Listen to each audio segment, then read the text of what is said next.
Meus caros, vivam! Inicio agora uma viagem de 550 km para o Algarve e vou aproveitar algum do tempo que tenho hoje, porque vou a conduzir. Ultimamente, como sabem, não tenho tido tempo nenhum, as avaliações, depois houve outros problemas também lá na escola que tiveram que ser resolvidos e finalmente vou ter uns dias de férias, vou até ao Algarve, até à minha Praia da Rocha, que é a minha segunda ou terceira terra, Portimão. Ora, e ao longo desta viagem vou aproveitar alguns minutos, não muitos, não vos quero dar nenhum massacre, isto são 5 horas e tal, mas talvez 15 minutos ao todo, para vos dar conta de alguns pensamentos que me vão ocorrendo e que vou alinhando ideias ao longo desta viagem. O primeiro é que se temos em Portugal um Estado completamente corrupto, completamente vendido às amizades, aos amigos, investidores, como eles chamam, aos amigos do sistema, da socialista, como eu lhes chamo. Esse Estado é personificado por uma única pessoa, e bem personificado, e ele é João Galamba. João Galamba é provavelmente o pior que o socialismo tem, que alguma vez teve, ultrapassa em muito Cabrita, Pedro Nuno Maserati, ultrapassa o próprio Costa, porque Galamba não tem uma única virtude. Por mais que se procure, por mais que seja benevolente, não se consegue encontrar uma virtude neste político profissional.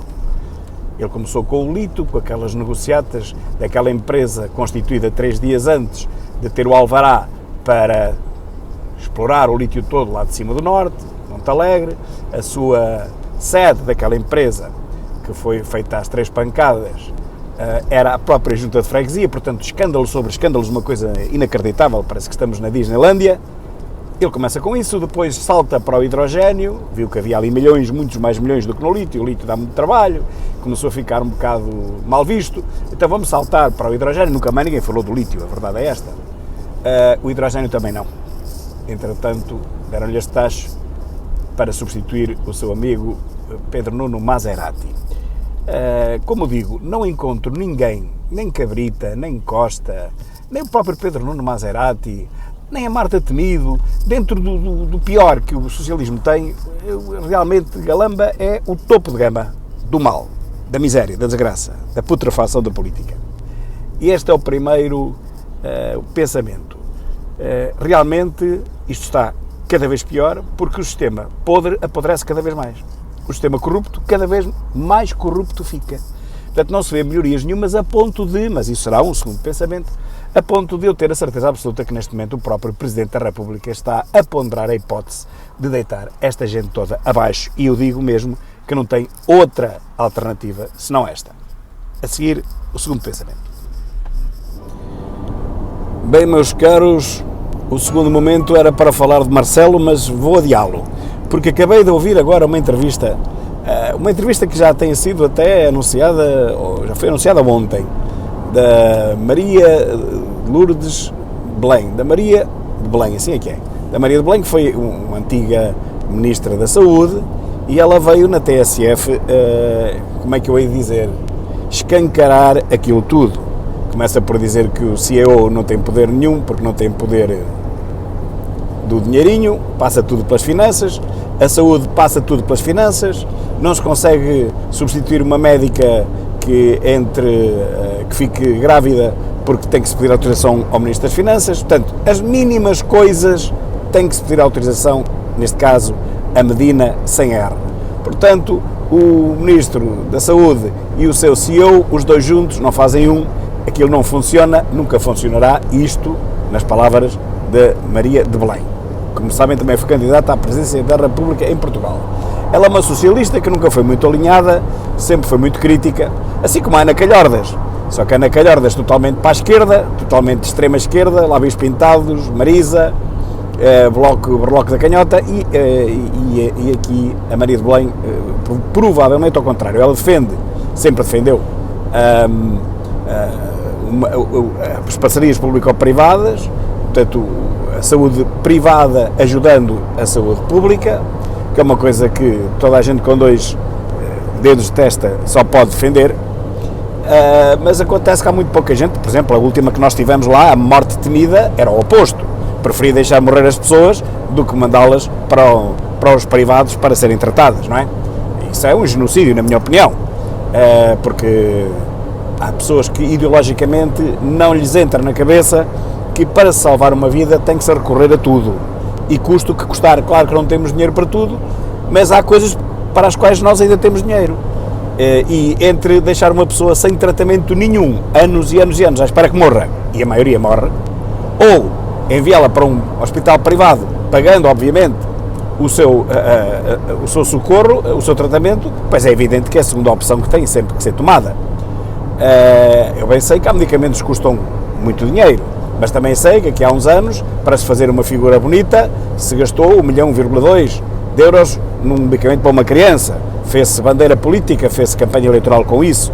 É claro que ficaram mais de 1.500 doentes oncológicos sem tratamento, que era o quanto custava esse medicamento a dividir por aquela gente toda. Bom, isto são coisas do socialismo, não é do socialismo, é do socia, com o lismo, que ninguém compreende, que apodrecem este país, como vos disse há bocado. Mas gostei de ouvir a Maria de Lourdes, a Maria de Belém. Gostei de ouvir, a Maria de Lourdes era outra da educação, e essa nunca gostei de ouvir, nem eu nem ninguém, e foi a principal responsável pela desgraça a que chegou a nossa educação. Esse será um dos pontos a abordar nesta viagem. A educação será provavelmente o último. Mas voltando à saúde, realmente esta entrevista diz tudo, ou quase tudo. Claro que ela de vez em quando tem que fazer um elogio ao Partido Socialista, não é? Não pode deixar de o fazer, até por ter que agradecer o facto de ter sido o partido a pagar a campanha eleitoral, que ficou numas boas centenas de milhares de euros. Alguém teve que as pagar, tal e qual como aconteceu também com o poeta da Liberdade, Manuel Alegre, e foram duas experiências falhadas em termos de candidaturas à presidência da República, mas alguém teve que as pagar. E ela, portanto, tem que de vez em quando também dizer que não é tudo mau, também há coisas boas e tal, a gente compreende isso tudo, mas dentro daquilo que disse, e tirando essa parte, ela só disse verdades. Realmente este SNS está moribundo. Este CEO e a sua equipa de mais 4, são 5 pessoas ao todo, estarem lá ou não estarem é exatamente a mesma coisa. Tudo o que eles podem fazer é dizer: fechas tu e tu abres. Fecham 4 para ficar uma aberta, fecham 5 e ficam 2 abertas. É só o que faz, em termos de urgências, por exemplo. É o que tem feito, não faz mais nada. Está há 3 meses em funções, não tem uma equipa de trabalho para o secundar. São 5 cabeças pensadoras que depois não se conhece o resultado desse trabalho, a não ser exatamente o que eu acabei de dizer: fecharem X maternidades para ficarem abertas 1 ou 2, há distâncias de 100 e tal quilómetros para uma parturiente ter que fazer, se calhar nesse fim de semana, que necessite de socorro. Acontece no Algarve, e portanto o que ela diz é: o que eu fiz foi tudo desfeito. E acontece no partido da Socialista em toda a parte. Entra um ministro, até faz umas coisas, até tem boas ideias, quando se vai embora entra para lá outro, faz tábua rasa de todo esse trabalho. Esse dinheiro vai tudo, esses milhões vão todos para o lixo, e vamos fazer uma coisa diferente, porque ele tem que deixar marca. Estes ministros da Socialista, eles têm que deixar marca. Não lhes interessa nada se o país se desenvolve, se não se desenvolve, se nós nos aproximamos da Europa, não interessa. O que é preciso é deixar a marca própria. E, portanto, é isto que ela própria também hoje denunciou, dizendo que eu, quando fui embora, deixei tudo preparado, mas nunca mais ninguém pegou em nenhum dos projetos e, portanto, olha, voltou tudo a estaca zero, e é o que acontece em toda a parte neste regime da Socialista. A saúde está doente, eu digo mesmo, está moribunda. Dentro de 1 ano, 2 anos será o descalabro total. As pessoas não serão sequer atendidas nas urgências, apesar de estar tudo a passar para o privado. Os seguros de saúde multiplicaram-se, acho que já há 450 mil seguros de saúde, isto de repente, no prazo de 1 ano e pouco. As pessoas sabem que estão à espera no SNS, depois morrem antes de serem tratadas, e portanto foge tudo para o privado, aqueles que têm algum recurso económico para o fazer. E mesmo assim, o SNS está cada vez pior. Esta parte é que eu não entendo, e gostava que alguém me explicasse como é que, fugindo 400 mil pessoas do SNS, o SNS está pior do que estava quando estava lá aquela gente toda. E há quem dê uma resposta, diz: não, mas não esqueça dos migrantes, que entretanto vieram, dos imigrantes, que vieram tomar o lugar dessas pessoas que entretanto saíram, e parece que, ao contrário do que diz o Governo, não são só 50 mil brasileiros. Mais de 50 mil brasileiros vemos nós na rua todos os dias. Deve ser meio milhão de brasileiros. E se multiplicarmos os outros também por 10, que é o que está a acontecer, relativamente aos números oficiais, nós neste momento somos capazes de ter em Portugal talvez 1,5 milhão ou 2 milhões de migrantes ilegais, não é? Que ontem fizeram o que fizeram em Carcavelos, para terem uma pequena ideia, fizeram o que fizeram, 2 a 3 mil pessoas, a polícia estava louca. De onde é que apareceram 2 mil ou 3 mil pessoas, praticamente todas afrodescendentes? É só olhar para os vídeos e ver a cor das pessoas.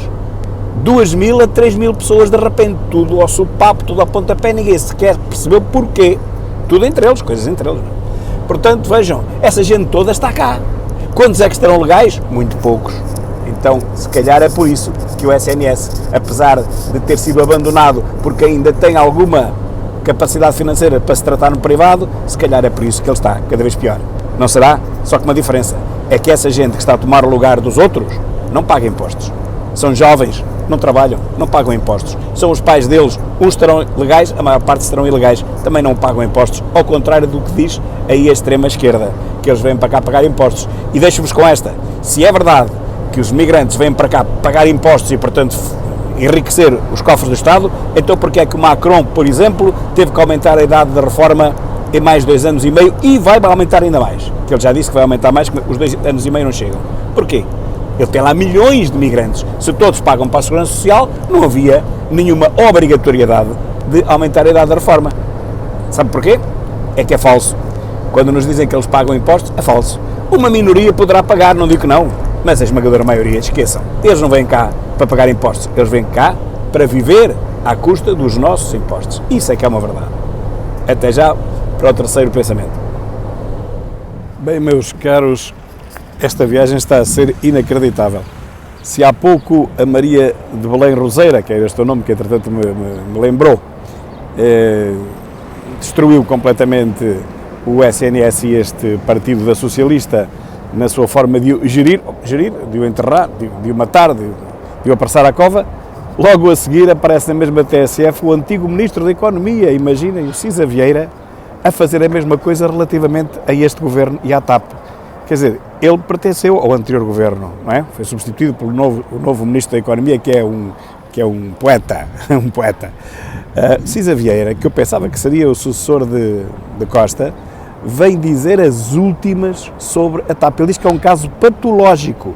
Ele acaba de dizer na TSF por várias vezes, repetiu várias vezes, que é um caso patológico a gestão da TAP, aquilo que o governo faz na TAP, na ingerência brutal na gestão da própria companhia.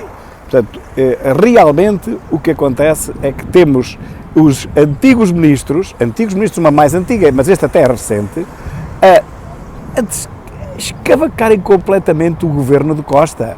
Bem, mas este era ministro de Costa há pouco tempo. Portanto, em pouco tempo os ministros perceberam que aquele primeiro-ministro a quem prestavam vassalagem, a quem respondiam, era realmente um pantomimeiro. Ouçam, se puderem, esta entrevista não, é um programa em que ele fala com o extrema esquerda mais direitista do país, que eu nem o nome digo, acho que é PML, eu nem o nome daquele atrasado digo, que ele está em todo lado. Mas o que me interessa é a prestação do Cisa Vieira. Se puderem, vejam, ele acabou agora, são 3 horas da tarde, terminou há poucos minutos. Realmente ele escavaca completamente o antigo primeiro-ministro, o seu antigo patrão, e chama a este governo um caso patológico. Não há dúvida que já valeu a pena fazer esta viagem hoje. Até já.